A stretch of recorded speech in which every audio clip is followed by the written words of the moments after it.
What is going on, ladies and gentlemen? In this video I'll be going over what is a messaging queue. You can kind of get a little gist about what it is through this diagram. You see producer and consumer. That's going to be pretty important for later in the video, but this is another entry into my system design videos. I have a whole playlist on different concepts in system design, as well as a link to the article that I created for this specific video. So hope you enjoy. So a messaging queue is a service that enables service-to-service communication, and it's often used in distributed services. So the reason why it's used in distributed services is because it allows for communication between different systems, right? Usually in distributed services, everything is decoupled, right? So you have one service doing one thing, another service doing another thing. So usually you have things that are working on specific events. So what makes this messaging queue so useful is that those servers or those applications can listen for specific events using a messaging queue, and they can be communicated from service to service. So maybe you have a service that's doing one thing, but once it's done, it needs to send that message to another service. This will be perfect in that case because it allows for service to service communication. So each message is consumed by one consumer. So like I said, you can have one service and then another service will consume that message once that message is available. So this is great for systems that receive a lot of events and for systems that are decoupled to help them consume events at the system's pace. And we'll discuss that a little bit more on why that is useful later in the video.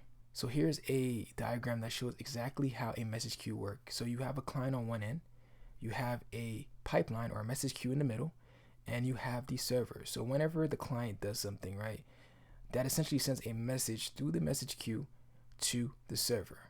Now the server doesn't have to do everything at one time. It's already stored in a queue. So all the server got to do is consume each message one by one. So it can do this first one first, then the second one, then the third one. It can take it at its own pace. It doesn't have to rush and try to do everything simultaneously. So that's what makes it so great, because not only is there a communication between a client or server, or maybe even a server and a server, but there's also a way for the server to be able to consume messages at its own pace so that we don't have to worry about it crashing because it's not able to do things simultaneously or concurrently. So a messaging queue is a concept that's been used for a long period of time and has been used in everyday life. For example, a text message. When a message is sent during a busy time for the network, that message is usually queued up until the network is available to send it to the proper individual. So like I said, New Year's can get pretty crazy for a lot of cell phone companies. So this is pretty essential for them to have, right? Either the message is not sent, or usually the message is queued up. It takes a little bit of time, but eventually that message is sent to the proper individual or individuals if you're in a group chat. With messaging queues, there are usually two types of messaging queues. There's point-to-point messaging and publish and subscribe messaging, right?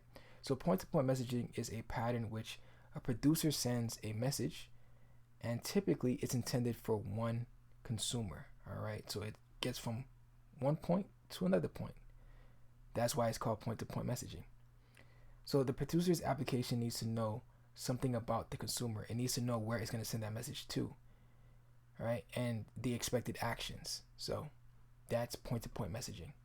Then there's publish and subscribe messaging, which the provider of the information publishes the message into a topic or into the queue, and the subscriber, right, there can be multiple subscribers, but only one can receive the message, right? So say for instance, you have many services. One handle emails, one handle SMS, one handles another messaging type, right? Say for instance, you have an event that is being published onto the queue, right, that's specifically for SMS, right? Yes, all of the applications can see the message, but only one service can consume it, right? And that's the consumer, right? That's the person that subscribes to it.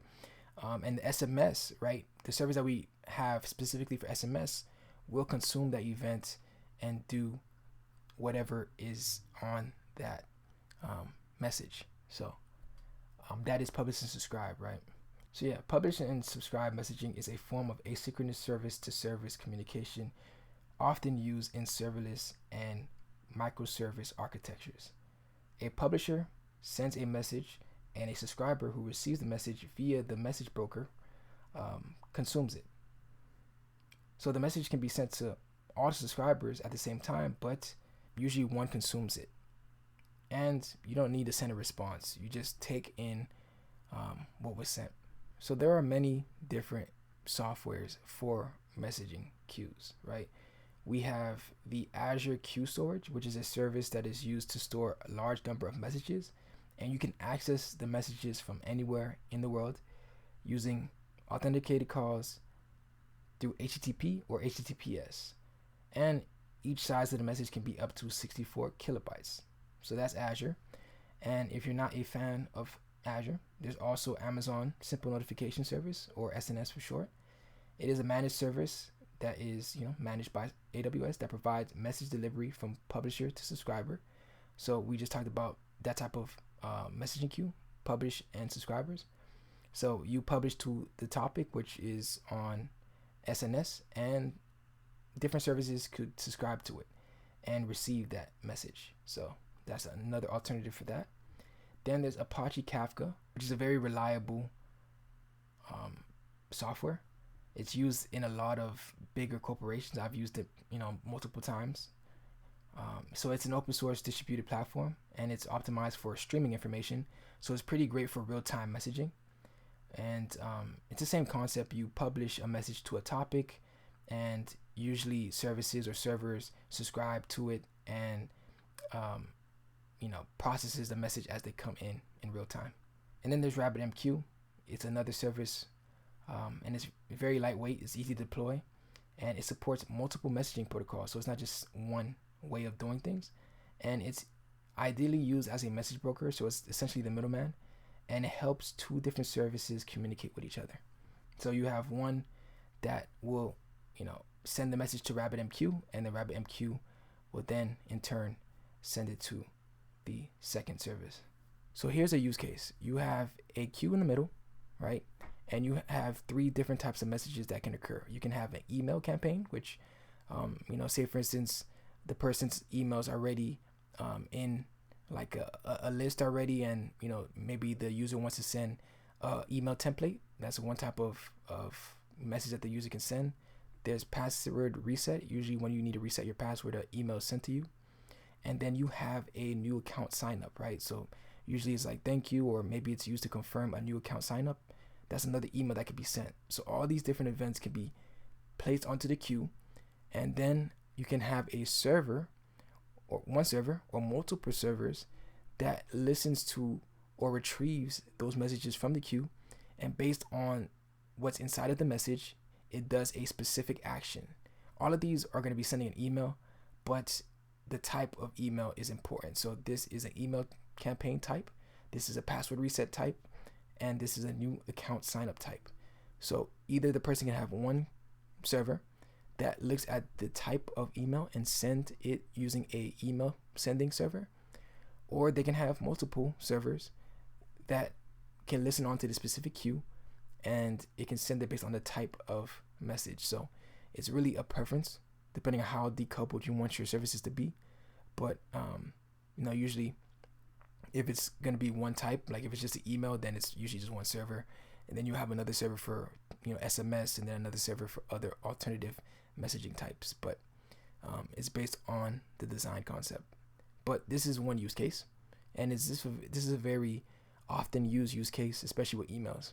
Another use case is using Amazon SNS, and we talked about this, the publisher subscriber, right? So Amazon SNS acts as the topic, or where the message is being sent, and then from there it knows exactly where it needs to send the message that was placed onto Amazon SNS. So you have a message publisher. This will send a message to Amazon SNS, and based on the type of message, it will send it to the proper location. So you can send a message that you want to be sent to Amazon SQS. Okay, Amazon SNS will do that. And then you have an event that can be sent for specific Lambda functions that can be done.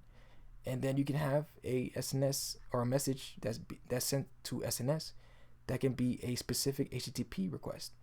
So that could be sent to the HTTP endpoint that you already have established. So there's many things that can be done by sending a message to a specific topic in Amazon SNS. So that's another use case, right? You can have different types of things that can be done based on the message type, right? So whether it's activating a Lambda function, whether it's sending that message to a queue in Amazon SQS, or if it's just sending it to an HTTP endpoint. There's multiple things that you can do with a single message. So I hope that was helpful. Thanks for watching. And yeah, more system design concepts coming soon. Thank you.